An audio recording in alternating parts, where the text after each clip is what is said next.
Hey gang, I got a little project for today and I want to show you what it is. A friend of mine came by with this old aerator that he bought, and he wants to make it so that he can tow this around on some wheels, because you know when you have the aerator and you try to tow it somewhere that you don't want to aerate, well, you just end up punching holes or causing problems. So his idea, and I like this, is I'm going to weld on some, and I think it's 1.5" bar stock to create a leg. And I'm going to also weld on a piece at a 45-degree angle to create a support brace. And then his idea is to add a piece of all thread between the two, so there'll be one on either end of this, and the all thread will keep it from collapsing in on itself, and then he'll put wheels out on the end.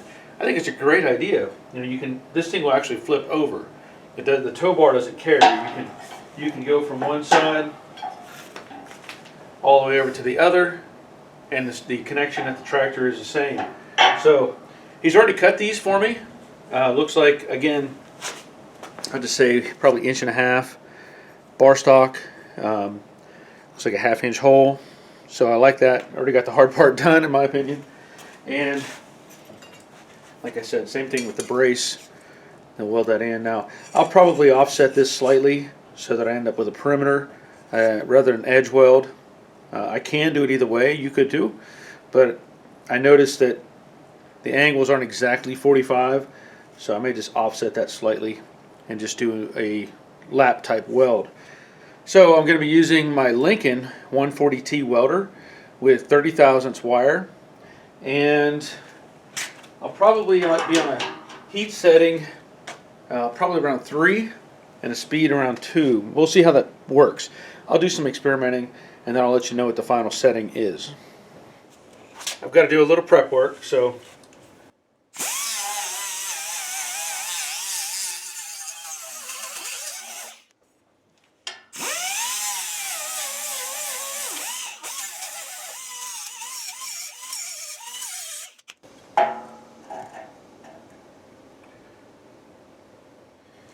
now the hard part is, you know, this is going to want to flex in slightly.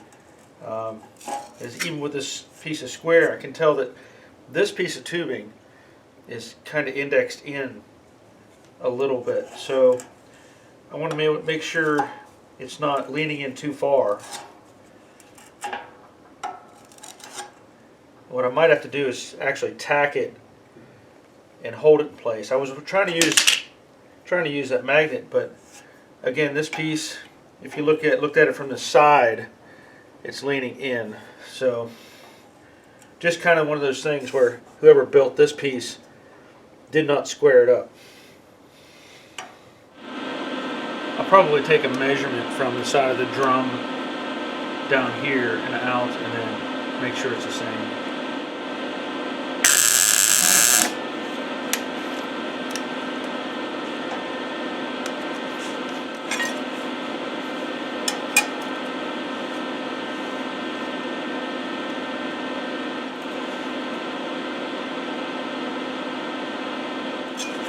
So what I'm doing now is I'm taking the other piece, using it as a plane reference,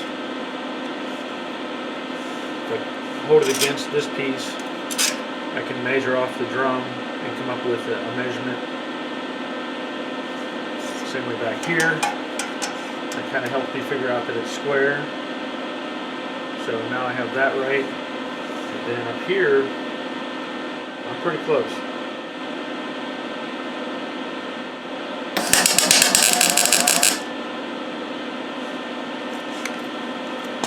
Slow that speed down just a hair.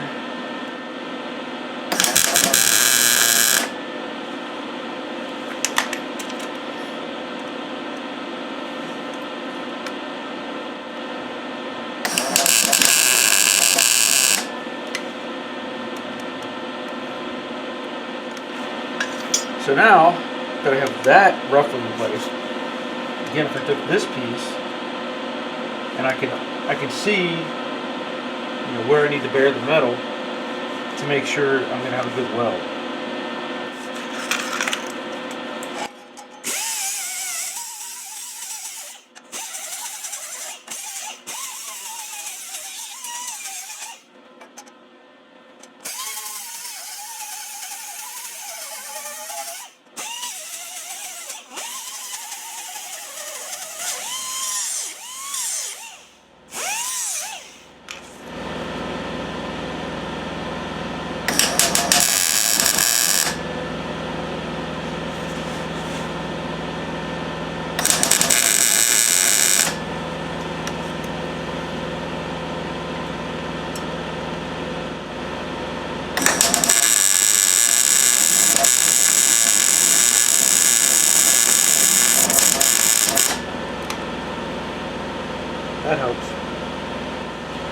heat up a little bit just to see what it does.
This is the best stuff to weld.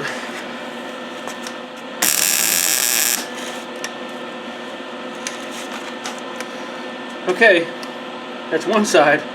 Now I'll show you the settings that I used on the welder.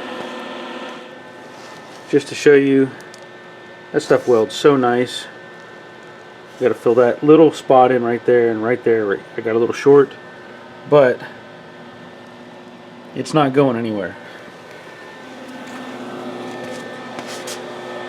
Those are my weld settings. I went with D and a little over 2. So you might want to experiment and see how it works for you. And here's the other side welded. Nice and solid, not going anywhere. And I think this was a really good idea. So now I have this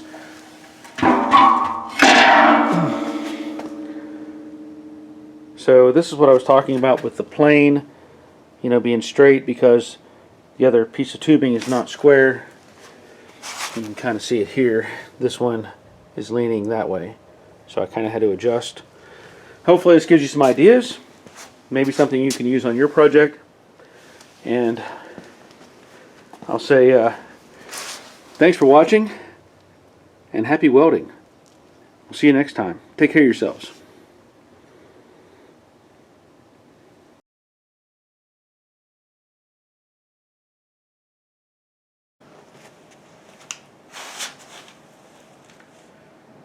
And just do a lap type weld. So I'm going to be using my